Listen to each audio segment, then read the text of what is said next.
tentang masalah kajian. Yang pertama ialah segelintir masyarakat masa kini yang masih tidak mempunyai kesefahaman dan sikap hormat menghormati antara satu sama lain. Seterusnya ialah terdapat juga sikap bersangka buruk atau prejudis yang diikuti menghina, mengintip atau mencari-cari kesalahan atau kelompok yang lain. Ini disebabkan itu timbulnya persoalan ke manakah hilangnya sifat ukhuwah atau persaudaraan dan juga hormat menghormati yang sepatutnya dimiliki oleh setiap orang di muka bumi ini. Saya akan menerangkan berkaitan dengan objektif kajian berdasarkan tajuk yang telah kumpulan kami pilih. Berdasarkan pernyataan masalah, terdapat pelbagai kes yang melibatkan pelbagai etnik yang berkaitan iaitu kes hormat menghormati fahaman dan pegangan masing-masing dan ia berkait rapat dengan sensitiviti agama dan boleh membawa ke arah perpecahan kaum dan masyarakat. Pemaparan isu sensitiviti agama oleh media sebenarnya membimbangkan pelbagai pihak terutamanya rakyat dan juga kerajaan.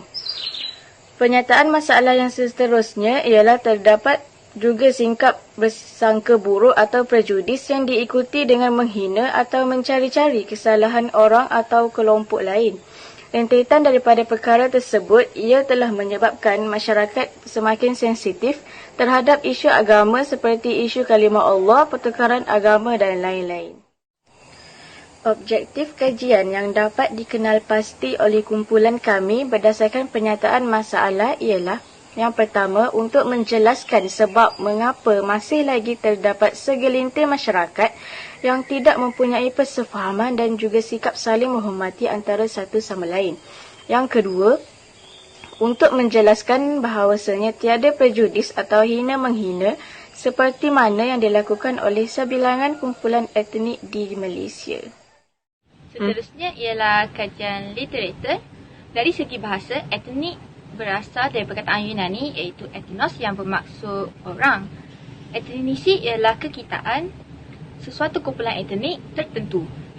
Etnik dari segi bahasa juga boleh didefinisikan sebagai kaum atau bangsa. Hubungan etnik pula membawa maksud kewujudan pertalian antara etnik. Seterusnya, etnik dari segi istilah pula ialah berkenaan bangsa manusia. Ia juga tidak memaksa perubahan terhadap kepercayaan agama atau membawa unsur etnik suatu kaum. Masyarakat majmuk mempunyai kelompok etnik yang hidup berlainan tetapi di bawah sistem politik yang sama. Etnik juga boleh didefinisikan sebagai kelompok manusia yang ditentukan melalui perbezaan ciri-ciri budaya seperti adat resam, pakaian, bahasa, kegiatan ekonomi dan sebagainya. Akhir sekali ialah etnik sering berbeza dalam ciri-ciri budaya seperti adat resam, pola keluarga, pakaian, pandangan mengenai kecantikan, orientasi politik, kegiatan ekonomi dan hiburan. Hai, Assalamualaikum. Nama saya Nuri Zakira binti Azhar. Saya akan membentangkan tentang metodologi kajian. Yang pertama ialah zona dan artikel. Zona dan artikel membantu dapat mengetahui dengan lebih lanjut mengenai isu yang dikaji. Seterusnya ialah buku. Buku membantu untuk mendapat maklumat selanjutnya. Bagi laman sesawan pula, laman sesawan sebagai sumber data yang membolehkan kajian dilakukan dengan lebih tepat dan cepat untuk mendapat maklumat yang terkini mengenai isu-isu semasa. Assalamualaikum warahmatullahi wabarakatuh. Saya Amalia Atira binti Kamaluddin. Saya akan menerangkan tentang definisi dan konsep masyarakat menurut Islam. Saya akan menerangkan tentang definisi masyarakat secara umum dahulu. Masyarakat adalah sekumpulan individu-individu yang hidup bersama, bekerjasama untuk memperolehi kepentingan bersama yang telah memiliki tatanan kehidupan, norma-norma dan adat istiadat yang ditaati dalam lingkungannya. Pengertian masyarakat dalam arti luas adalah keseluruhan hubungan hidup bersama tanpa dibatasi lingkungan, bangsa dan sebagainya. Sedangkan pengertian masyarakat dalam arti sempit adalah sekelompok individu yang dibatasi oleh golongan, bangsa, teritorial dan sebagainya. Definisi masyarakat menurut Islam. Masyarakat Islam umumnya tertegak atas akidah dan pemikiran yang tertentu yang melahirkan sistem kehidupan yang keseluruhannya berprinsipkan agama Islam yang sempurna, iaitu berpandukan Al-Quran, Al-Hadis dan para ulama. Sistem yang menyeluruh ini meliputi politik Islam, ekonomi, akhlak, pendidikan, kebudayaan, hiburan dan sebagainya. Namun begitu, kesemua sistem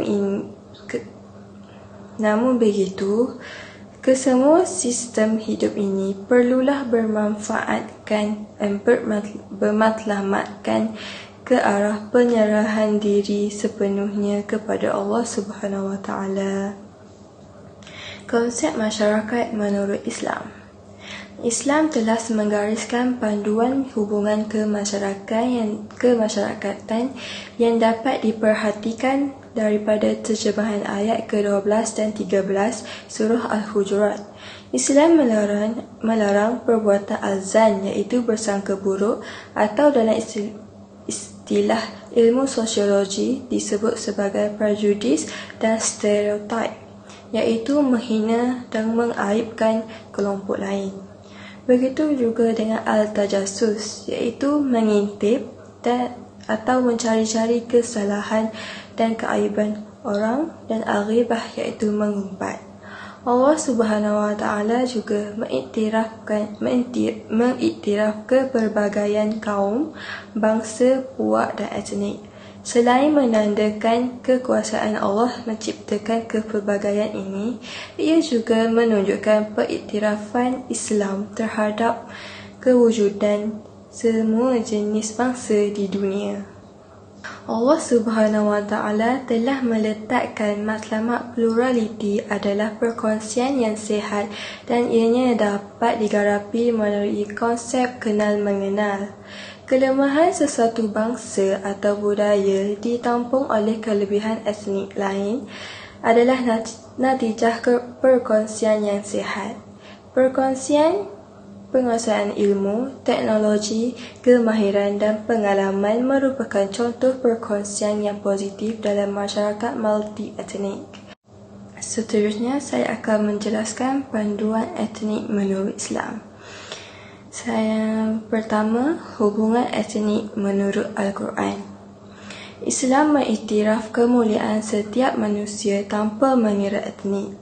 Oleh itu, tidak boleh berlaku perbezaan atau penafian hak berdasarkan etnik.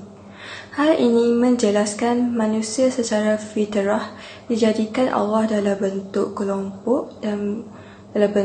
kelompok dan budaya yang berbeza, dan semua mesti menerima dan menghormati kepelbagaian dan perbezaan itu sebagai satu lumrah dan hukum alam yang akan terus berlaku.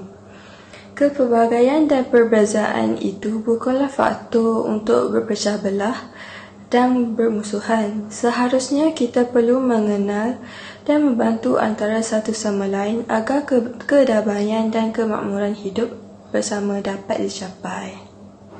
Islam juga menekankan tentang memberi keadilan kepada semua mengikut undang-undang tanpa mengira etnik yang dijelaskan oleh Allah Subhanahu Wa Taala dalam surah An-Nisa ayat ke-58.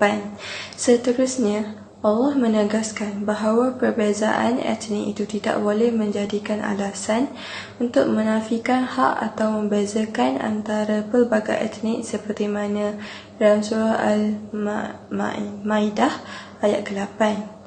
Al-Quran juga memberi kelonggaran kepada orang Islam untuk menjalin hubungan dengan orang bukan Islam selagi mereka tidak memusuhi agama Islam, seperti yang dijelaskan dalam surah Al-Mumtahanah ayat ke-8. Islam menekankan kepada kebebasan beragama, dan pada masa yang sama Al-Quran memberi penjelasan dan keterangan kepada manusia bahawa agama di sisi Allah ialah Islam. Hal ini menjelaskan bahawa Islam tidak memaksa penganut agama lain untuk menganut agama Islam seperti dalam surah Al-Baqarah ayat 256. Islam juga menganjurkan agar menghormati peribadi orang lain dan melarang mencemuh, mengutuk atau memanggil dengan panggilan yang tidak disukai terhadap orang lain. Justeru, setiap orang perlu memelihara dan menghormati kehormatan peribadi dan kehormatan antara warga masyarakat tanpa mengira agama. Hubungan etnik menurut hadis.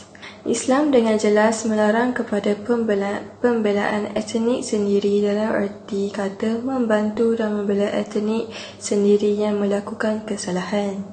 Larangan ini dijelaskan oleh Nabi dalam hadisnya yang bermaksud, bukan dari kalangan kami yang menyeru ke jalan asabiah, dan bukan di kalangan kami orang yang berjuang di atas jalan asabiah, dan bukan di kalangan kami orang yang mati di atas dasar asabiah. Mendengar ungkapan tersebut, para sahabat bertanya, apakah yang dimaksudkan dengan asabiah, wahai Rasulullah? Baginda berjawab, kamu membantu saudaramu di atas landasan kezaliman. Begitu juga dengan asabiah yang sering disalah tafsirkan apabila sesuatu kaum berpakat dan bekerjasama di atas landasan bangsanya dianggap asabiah.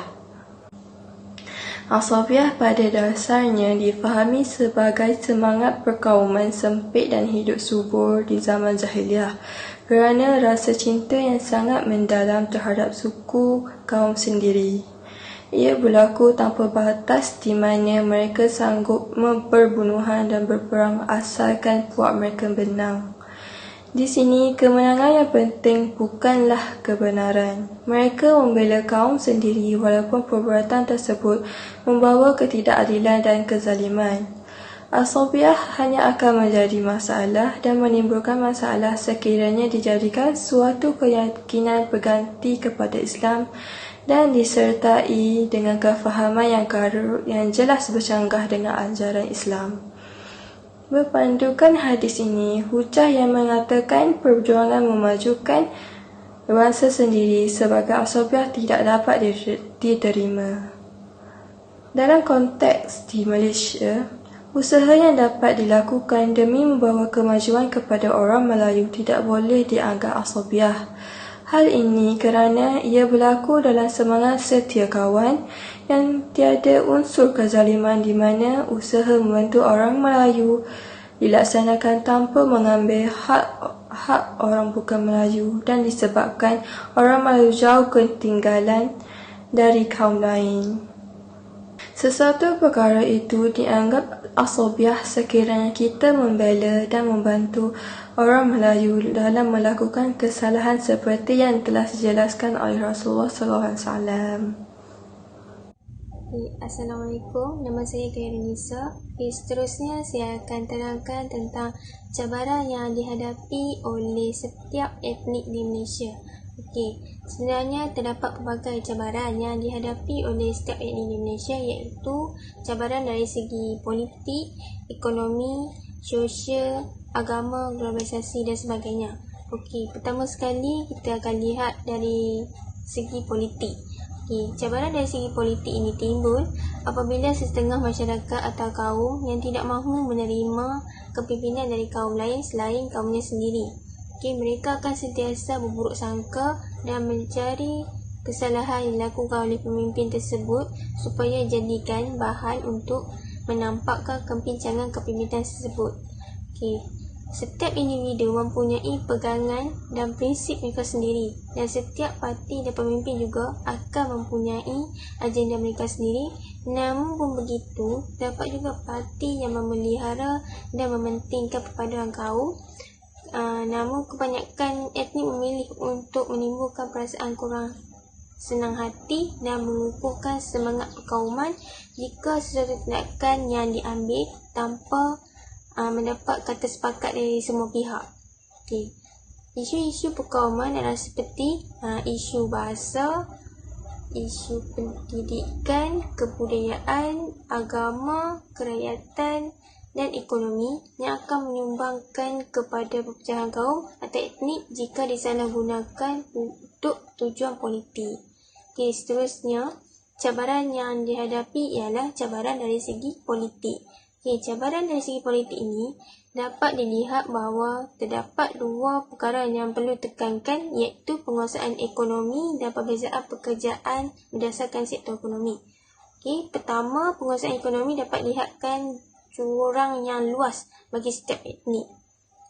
Okey, contohnya kita lihat majoriti kaum Melayu menguasai sektor pertanian yang memerlukan banyak tenaga sumber manusia dan berteknologi rendah. Okay, bagi kaum Cina pula yang umumnya menguasai sektor yang lebih maju seperti perniagaan, perdagangan dan menggunakan teknologi moden. Okay, manakala kaum India pula, ia banyak terlibat dalam peladangan di estet getah dan kelapa sawit. Okay, kenyataan di sini boleh kita membuat kesimpulan, iaitu terdapat jurang pendapatan yang begitu ketara dan tidak seimbang dalam ekonomi negara Malaysia. Okay. Jadi semua golongan etnik sentiasa mencuba untuk bersaing dalam ekonomi untuk berusaha mendapatkan hak dan keuntungan yang lebih besar. Okay. Penguasaan ekonomi berbeza serta jurang pendapatan yang tidak seimbang mengakibatkan ketidakstabilan dalam masyarakat majmuk. Oleh itu, implikasinya akan mengakibatkan ketidakpuasan hati bagi semua golongan etnik. Okay. Keadaan ini boleh menggugat perpaduan negara kerana masalah kemiskinan hanya menonjol dalam kalangan kelompok etnik yang tertentu sahaja. Okay. Cabaran seterusnya iaitu cabaran dari segi sosial. Cabaran dari segi ini dapat dilihat melalui 3 paradigma yang berbeza, iaitu dari segi sudut pemisahan fizikal, sistem pendidikan yang berasingan dan juga kontrak sosial. Dari sudut pemisahan fizikal, ianya berlaku dalam masyarakat negara ini yang timbul akibat daripada kesan dasar pecah dan perintah yang diamalkan oleh British jurus menjajah Malaysia. Okay, ketiga-tiga kumpulan kaum ini iaitu kaum Melayu, Cina, India bukan sahaja terasing daripada segi lokasi tempat kerja, malahan mereka menjalankan jenis pekerjaan mereka yang berbeza. Okay. Keadaan ini juga menyebabkan sesuatu golongan etnik itu tidak mengenal atau berpeluang berinteraksi dengan lebih kerap di antara sesama mereka, khususnya mereka yang tinggal dalam wilayah yang berbeza. Okay. Hal ini akan berlaku akibat pemisahan fizikal yang disebabkan keadaan geografi di Sabah dan Sarawak yang terpisah oleh Laut Cina Selatan. Dari sudut pemisahan pendidikan pula berlaku apabila kerajaan British memperkenalkan sistem sekolah vernacular, iaitu sekolah mengikut bahasa ibunda masing-masing.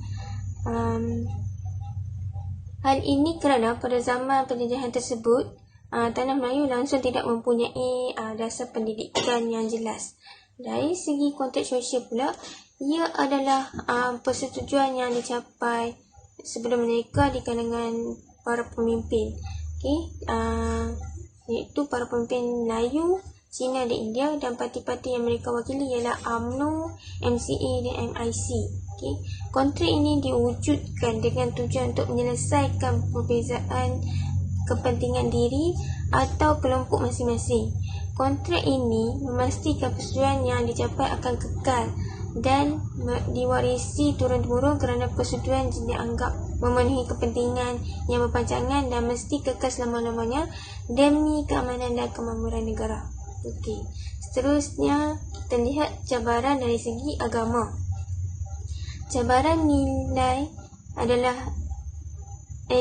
antara etnik yang menyatakan perbezaan dari segi agama, bahasa dan kebudayaan lebih ketara dalam masyarakat majmuk. Okay, hal ini kerana kaum Melayu, Cina dan India mempunyai agama, bahasa dan kebudayaan yang berlainan. Okay, perbezaan ini bertambah sukar apabila setiap kaum terus menebal dan dengan bahasa dan kebudayaan mereka sendiri. Implikasi ini akan mengakibatkan anggota etnik lebih mengutamakan anggota etnik yang sama dalam memilih sahabat atau mendapatkan pekerjaan. Setiap elit tidak akan mempunyai perasaan hormat menghormati dengan agama dan budaya etnik yang lain. Kesukaran untuk hidup dalam masyarakat yang sama pasti akan menimbulkan kekecohan dalam kawasan tersebut. Seterusnya, cabaran yang kelima atau cabaran yang terakhir ialah cabaran dari segi globalisasi. Cabaran ini menunjukkan proses globalisasi serta pembaratan corak hidup berasaskan ekonomi dan politik barat merupakan cabaran yang perlu dihadapi oleh rakyat Malaysia sekarang ni. Kejayaan mereka sekarang ini adalah dibantu oleh masyarakat tempatan di negara kita yang selalu menganggap bahawa segala yang datang dari barat itu adalah yang terbaik. Secara tidak langsung, keadaan ini akan memburukkan lagi hubungan antara etnik di Malaysia.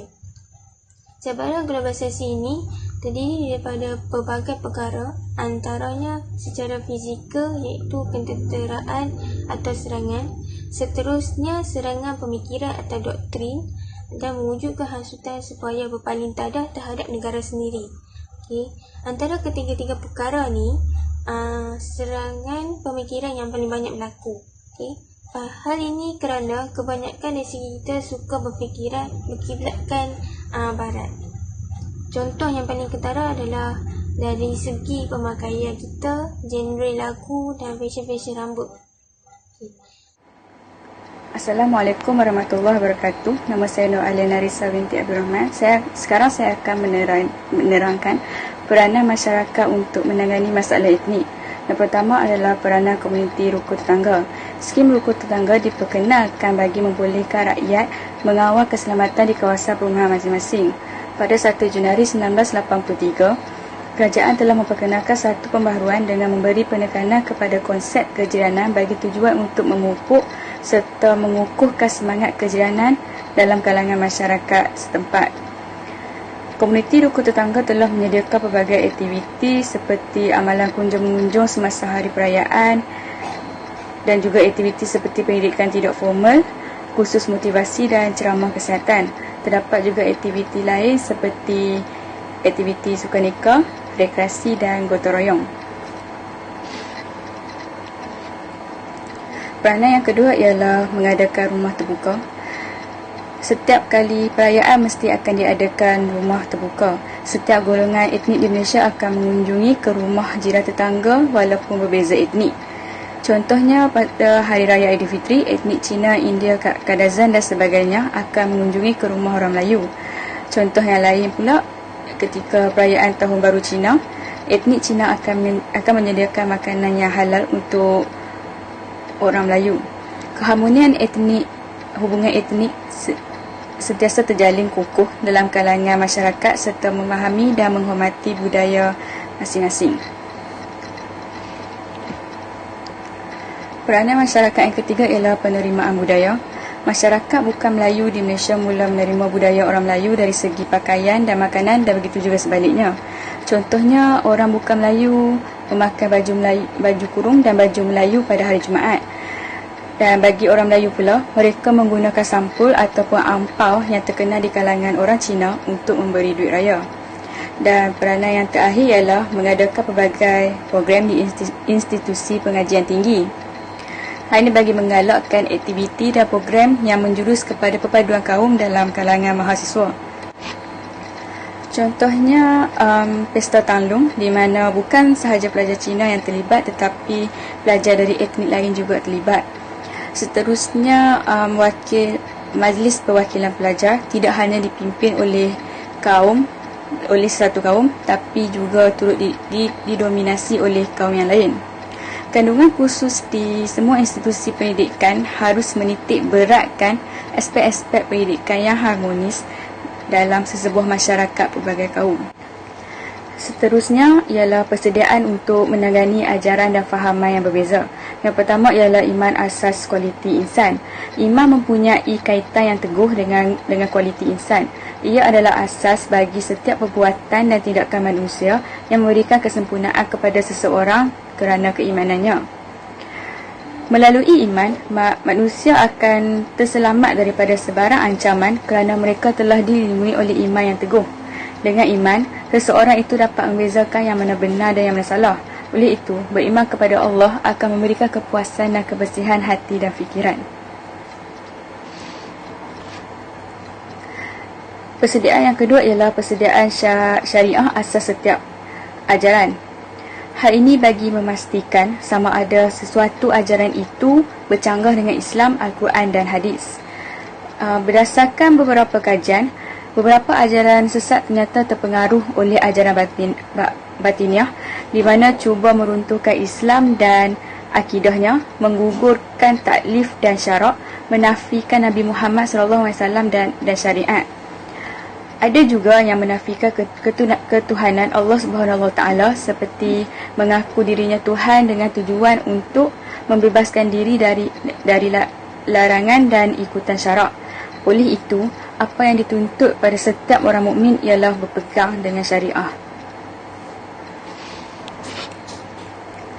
Yang ketiga ialah wadah Islam menghapuskan kejahilan.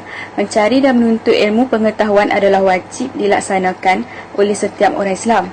Untuk mengetahui sesuatu kebenaran, seseorang itu mesti mempunyai ilmu dan menghayati kebenaran itu. Bagi membezakan antara jalan yang benar dan jalan yang sesat, seseorang itu mestilah melengkapkan dirinya dengan ilmu pengetahuan.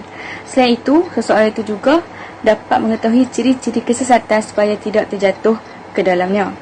Dan yang terakhir ialah memperkukuh ilmu kalam. Ilmu kalam adalah bukan sekadar ilmu yang perlu dihargai, sebaliknya wajib disuburkan sebagai persiapan untuk menghadapi cabaran akidah dan pemikiran manusia yang terus berlangsung hingga kiamat. Ilmu ini digunakan untuk menangani masalah kekeliruan akidah dan pemikiran ini adalah bertujuan untuk menggalakkan kebenaran dan menafikan kepalsuan. Pengetahuan ilmu kalam akan membawa penjelasan dan pengukuhan akidah serta pemikiran Islam. Sekian sahaja daripada saya. Terima kasih. Okey, seterusnya ialah cadangan untuk mengeratkan hubungan antara etnik di Malaysia. Okey, dalam mengeratkan perpaduan etnik di Malaysia, kerajaan telah banyak melaksanakan pelbagai dasar untuk mengukuhkan lagi hubungan etnik di kalangan masyarakat Malaysia. Cadangan pertama yang mungkin dapat mengeratkan perpaduan hubungan etnik di kalangan masyarakat Malaysia iaitu perkahwinan campur. Perkahwinan campur adalah perkahwinan di antara dua pihak yang berlainan latar belakang dari segi bangsa, agama dan kewarganegaraan. Perkahwinan di antara kaum dapat mengukuhkan pertalian dan mengeratkan semangat perpaduan. Kerajaan mungkin dapat memberi galakan terhadap masyarakat dalam mengamalkan perkahwinan campur melalui bidang pendidikan. Oleh itu, sifat perkauman yang tertanam di dalam diri dapat dideraikan melalui perkahwinan campur ini. Kita akan lebih memahami mengenai segala kehidupan masing-masing dan memahami perasaan di antara kita dalam berkongsi budaya yang berbeza, cara bercakapan yang berlainan, saling bekerjasama dalam melakukan sesuatu seperti berat sama dipikul dan ringan sama dijinjing. Okey, seterusnya, cadangan yang boleh dilaksanakan oleh kerajaan dalam membentuk hubungan etnik yang utuh ialah kerajaan boleh menambah baikkan kempen yang sedia ada supaya seiring dengan arus globalisasi yang semakin maju seperti kempen budi bahasa. Melalui kempen ini, kerajaan dapat membentuk semula jati diri rakyat Malaysia yang terkenal dengan sifat sopan santun dan berbudi bahasa. Penambahbaikan ini perlu dilaksanakan kerana sekarang kita dapat melihat bahawa keruntuhan nilai murni dalam kalangan masyarakat, terutamanya kalangan remaja yang semakin berleluasa. Contohnya, kerajaan perlu mengadakan kempen sehari berbudi bahasa bersama masyarakat yang dapat diterapkan di sekolah, institusi, tempat kerja dan sebagainya. Melalui kempen tersebut, hubungan etnik di Malaysia dapat dibina dan dijalinkan di kalangan masyarakat Malaysia. Okey, selain itu, cadangan yang boleh dilaksanakan oleh kerajaan dalam mengeratkan hubungan sesama etnik ialah menyemak semula maklumat yang diperkenalkan di sekolah rendah terutamanya dalam mata pelajaran sejarah kepada para pelajar. Okey, penyemakan yang dilakukan mestilah berdasarkan rukun negara di Malaysia.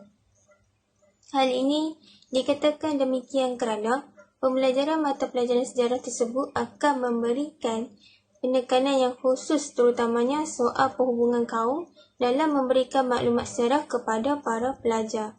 Ilmu atau pengetahuan sejarah ini tidak akan berguna meskipun mereka banyak baca dan menghafal, tapi mereka tetap tidak mempunyai kemahiran dalam menganalisis maklumat tersebut serta mendapat kesedaran tentang pentingnya hubungan etnik ini.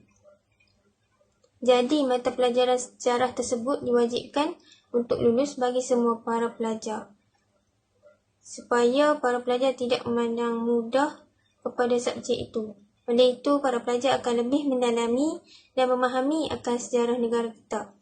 Melalui penerapan ini, hubungan etnik boleh dieratkan kerana masa depan terletak pada generasi muda sekarang.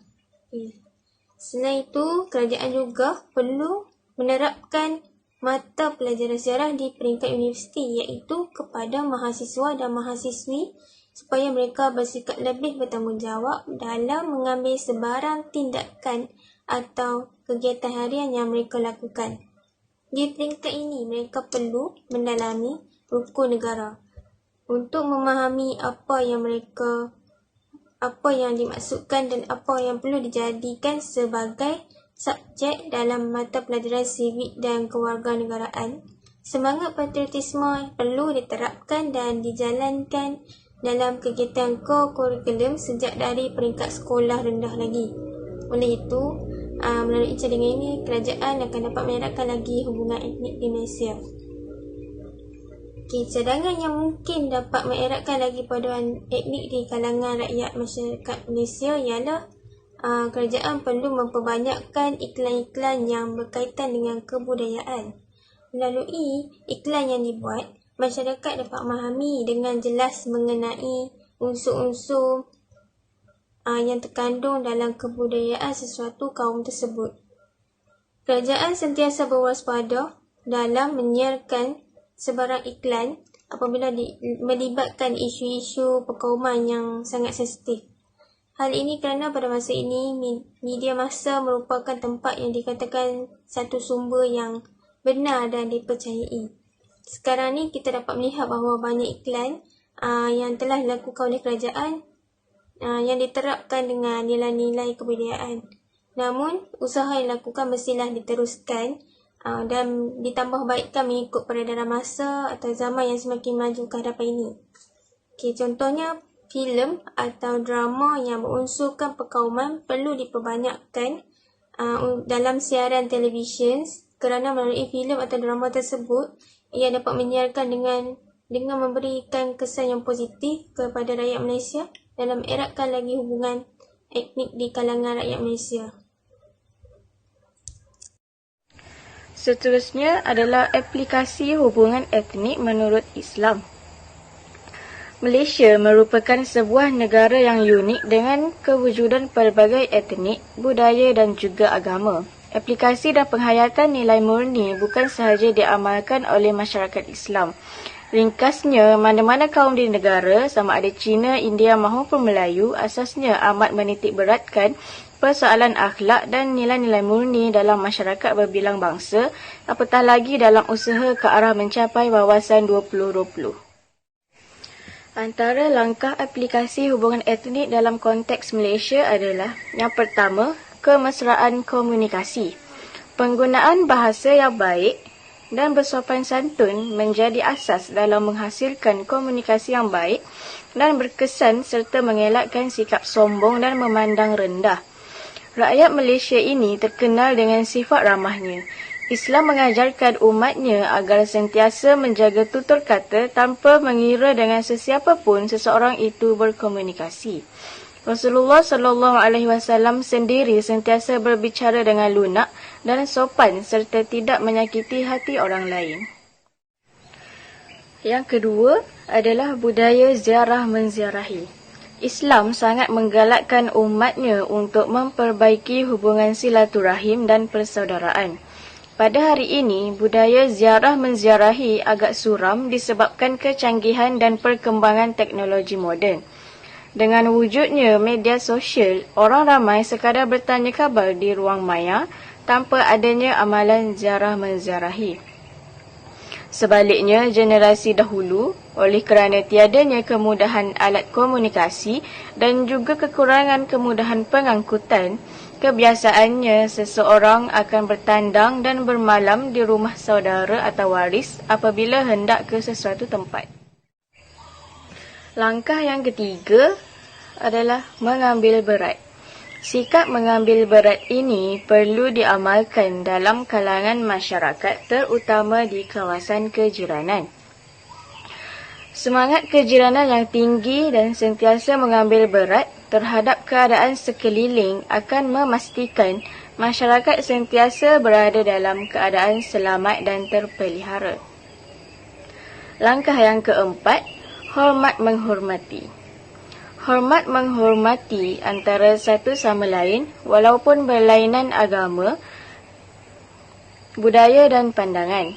Dengan adanya sikap hormat menghormati ini, suasana tegang dan tidak sihat dapat dihindarkan. Antara budaya yang wajar diteruskan ialah orang muda menghormati orang yang lebih dewasa, pelajar menghormati guru, rakyat menghormati pemimpin, dan lain-lain lagi peringkat penghormatan yang wajar diamalkan. Langkah yang kelima, iaitu langkah yang terakhir adalah hak kejiranan. Islam menitik beratkan hak jiran. Ini dapat dilihat dengan penekanan yang diberikan kepada hak jiran, iaitu hak mendapat pertolongan, hak mendapat pinjaman apabila memerlukan, hak diziarahi apabila sakit dan lain-lain lagi. Dalam sejarah Islam ada mencatatkan Saidina Umar Al-Khattab radhiyallahu anhu sering memberikan daging kambing kepada jirannya yang beragama Yahudi setiap kali baginda menyembelih binatang tersebut. Rasulullah sallallahu alaihi wasallam bersabda, maksudnya, barang siapa yang beriman kepada Allah dan hari kiamat, maka janganlah menyakiti jirannya. Hadis riwayat Bukhari. Jika diperhatikan dengan teliti, berdasarkan kajian yang dilakukan terhadap beberapa ajaran sesat, ternyata ianya terpengaruh oleh ajaran batiniah yang cuba meruntuhkan Islam dan akidahnya, menggugurkan taklif dan syarak, menafikan Muhammad Rasulullah sallallahu alaihi wasallam dan syariat dengan mendakwa kesempurnaan dirinya kerana adanya hakikat Muhammad yang batin dalam dirinya. Oleh itu, apa yang dituntut pada setiap orang mukmin ialah berpegang dengan syariah. Okey, terakhir sekali ialah kesimpulan. Kajian ini dilakukan untuk mengetahui tentang hubungan etnik bagi perspektif Islam di Malaysia. Di Malaysia mempunyai berbilang kaum agama dan budaya. Oleh itu, telah menimbulnya isu sensitif. Antaranya ialah kalimah Allah, rumah ibadat, agama rasmi negara dan sebagainya. Hal ini boleh menggugatkan keamanan dan keharmonian. Oleh itu juga, rakyat yang berbilang kaum perlu berusaha untuk mengatasi perselisih fahaman dan prasangka ini. Kesimpulannya, rakyat Malaysia perlu saling memahami antara agama supaya dapat mengelak selisih fahaman. Sebagai contoh, memahami nilai murni antara agama, perayaan serta kepercayaan agama lain. Juga, rakyat Malaysia perlu saling menghormati kepelbagaian agama. Dengan itu, masyarakat dapat menjamin keharmonian dan keamanan setiap orang supaya boleh hidup dengan lebih selesa.